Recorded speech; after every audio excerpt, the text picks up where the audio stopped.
السلام علیکم ورحمۃ اللہ۔ بہت ساری خواتین ہیں جو غسل کرتے وقت یہ غلطیاں کرتی ہیں۔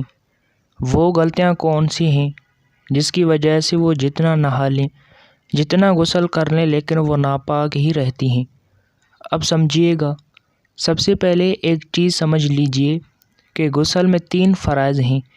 یہ تو آپ کو معلوم ہے۔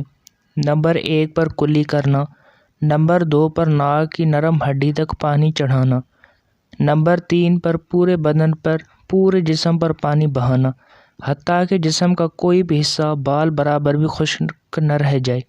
اگر جسم کا کوئی حصہ بال برابر بھی خشک رہ گیا تو آپ کو طہارت حاصل نہیں ہوگی، آپ کا غسل مکمل نہیں ہوگا، آپ ناپاک تھے، ناپاک ہی رہیں گے۔ یہ 3 فرض ہیں جن کا مکمل ہونا یہ ضروری ہے غسل کے مکمل ہونے کے لیے۔ اب سمجھیے گا، آج کل یہ 2 چیزیں ہر گھر میں موجود ہیں۔ ہر عورت جو ہے یہ 2 چیزیں استعمال کرتی ہیں۔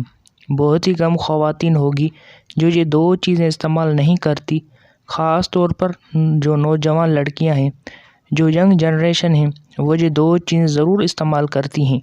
نمبر 1 پر لپسٹک، نمبر 2 پر نیل پالش، یعنی ناخنوں کے اوپر جو نیل پالش لگاتے ہیں۔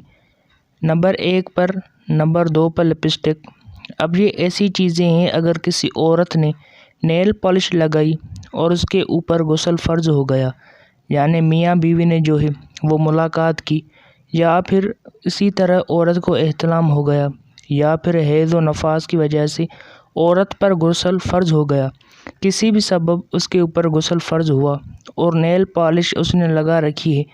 اب اگر نیل پالش لگائی ہوئی ہے، اسی نے نہا لیا، اب چاہے وہ 1000 مرتبہ وہ نہاتی رہے، اسے طہارت حاصل نہیں ہوگی، اس کا غسل مکمل نہیں ہوگا، کیونکہ نیل پالش جو ہے یہ ناخنوں کے اوپر باقاعدہ اپنی تہ جما لیتی ہیں۔ یہ ایک لیئر جو ہے وہ اوپر بن جاتی ہے، جس کی وجہ سے ناخن کے اوپر پانی نہیں پہنچ پاتا۔ اور غسل کا تیسرا فرض ہے پورے بدن پر پانی بہانا۔ جسم کا کوئی بھی حصہ بال برابر بھی خشک نہ رہ جائے، جب تک اس کو ریموو نہ کریں، اتاریں نہ، اس وقت تک آپ کا غسل مکمل نہیں ہوگا۔ وہ پاک نہیں ہوگے، وہ ناپاک تھی، ناپاک ہی رہیں گی ہمیشہ، جب تک وہ نیل پالش اور لپسٹک کو اتار کر غسل نہیں کریں گے۔ تو یہ غلطی بہت ساری خواتین کرتی ہیں۔ اللہ ہم سب کا حامی و ناصر ہو۔ السلام علیکم ورحمۃ اللہ وبرکاتہ۔